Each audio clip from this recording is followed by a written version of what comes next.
E nos Estados Unidos, os irmãos condenados pelo assassinato dos próprios pais, isso aconteceu há décadas, né? Receberam nesta semana uma nova sentença. Com isso, eles podem deixar a prisão em liberdade condicional.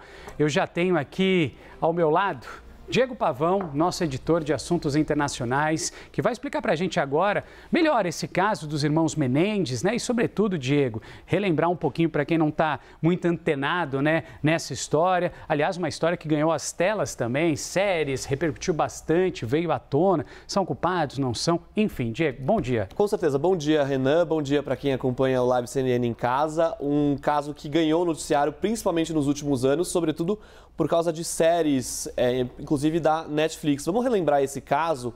20 de agosto de 1989, Eric e Lyle Menendez, que a gente vê agora nas imagens, entraram na sala de televisão da mansão em que eles moravam com a família em Beverly Hills, na Califórnia, um bairro muito nobre lá de Los Angeles, e mataram a tiros os próprios pais, José e Kiri Menendez, com armas de grosso calibre. Na época, a polícia até acreditou que pudesse se tratar de um caso da máfia, porque o pai, José Menendez, trabalhava na indústria do entretenimento e, na época, essa indústria tinha muita influência da máfia. Mas depois, os irmãos acabaram sendo desmascarados. A acusação dizia que eles mataram os pais para terem acesso à fortuna deles de 14 milhões de dólares na época, mas os irmãos Menendez disseram que eles mataram em legítima defesa porque o pai abusava deles sexualmente e psicologicamente e a mãe não fazia nada a respeito. Vamos mostrar agora aqui no telão por que esses irmãos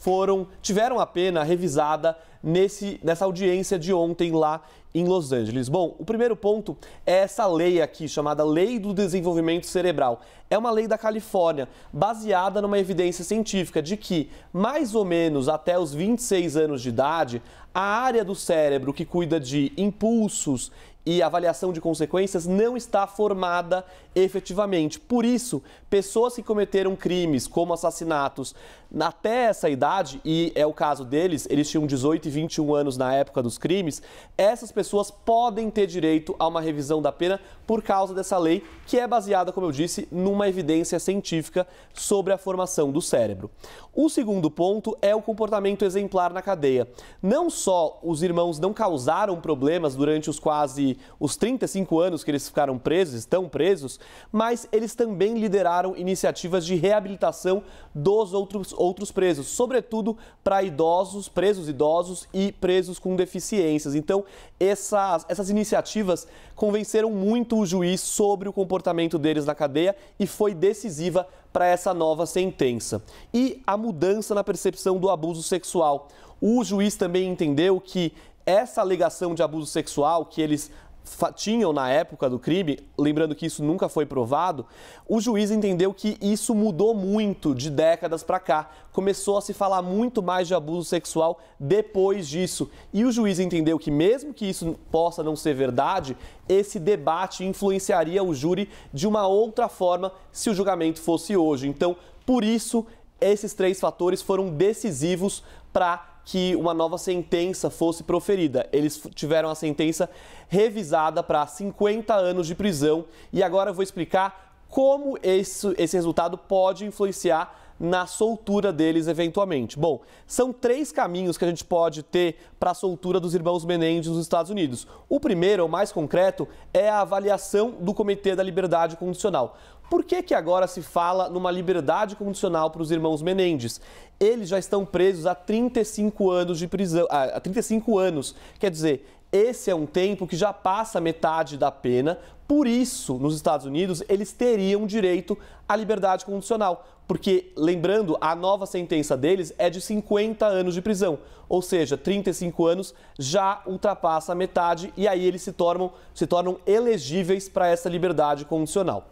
Bom, isso não é tão simples. Lá nos Estados Unidos, um comitê precisa avaliar essa situação dos irmãos Menendez e responder a seguinte pergunta: os irmãos Menendez, depois de 35 anos desse crime que foi brutal na época, eles ainda representam ou representariam um perigo para a sociedade se fossem soltos?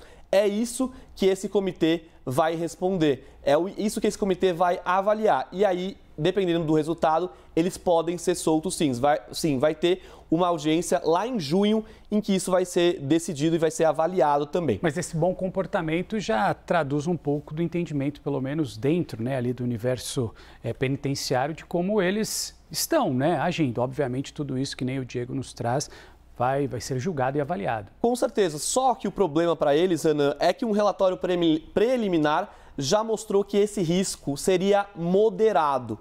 As evidências desse relatório não foram divulgadas, mas um relatório preliminar já mostrou isso. Claro que vai ter uma outra avaliação dessa situação para saber se eles poderiam ser soltos. E, em segundo lugar, um outro caminho é a clemência do governador.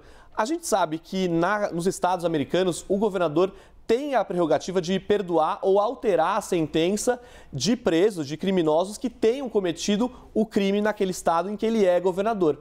Os irmãos Menendez cometeram assassinato em primeiro grau. Foi essa a condenação deles.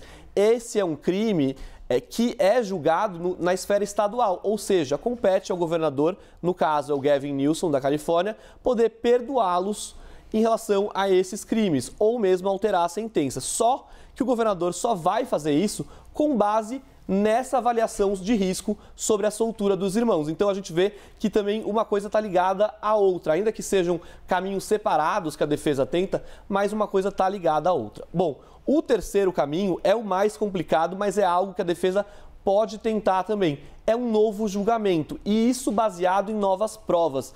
Ô Renan, você lembra que a gente até falou umas semanas atrás aqui no Live CNN que surgiram novas provas que mostrariam esse abuso sexual, esse suposto abuso sexual. A gente tem a evidência de uma carta que foi enviada pelo Eric Menendez falando sobre esse abuso sexual antes do crime ser cometido e, além disso, uma pessoa que trabalhou com o José Menendez, o pai dos irmãos Menendez, inclusive era um membro de uma banda conhecida chamada Menudo, ele também alegou que foi estuprado, abusado sexualmente pelo José Menendez. Então a defesa poderia pedir até um habeas corpus diante dessas novas acusações sobre o abuso sexual para que os irmãos aguardassem um novo julgamento em liberdade. Mas tudo isso a gente tem que aguardar ainda e esperar, né? Porque sabemos bem que a justiça norte-americana, ainda mais um caso desse tão sensível, é muito complicado. São vários caminhos, como a gente mostrou aqui. Maravilha, Diego Pavão nos ajudando a entender essa história que inclusive acabou ganhando aí as telas, né, dos seriados. Enfim, a ver, estaremos acompanhando tudo o que acontece, as atualizações do caso dos irmãos Menendez. Obrigado, Diego. Obrigado, Renan, até mais.